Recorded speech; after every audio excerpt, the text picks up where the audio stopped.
In order to determine the electron configuration of any element on the periodic table, the first step is always to understand the blocks that make up the periodic table. First step in doing this is to move helium. Currently, helium is at the top on the far right of the periodic table, and we're going to move it. We're going to move it from there, and we're going to put it next to hydrogen to make our lives a little simpler. And once that's done, we can find the blocks. On the left side of the periodic table, we have two tall columns. These two tall columns make up the first block, the S block. On the right side of the periodic table are 6 tall columns.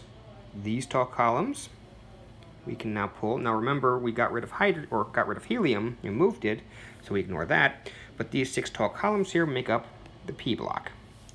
In the middle, between them, are the transition elements, and this makes up its own block. These are called the D block. And finally, at the very bottom are the rare earth elements, the inner transition elements. These then make up the final block called the F block. So knowing where the S block, the P block, the D block, and the F block are, we can identify immediately what block each element of the periodic table belongs to, which will help us in determining the electron configuration for all of the elements.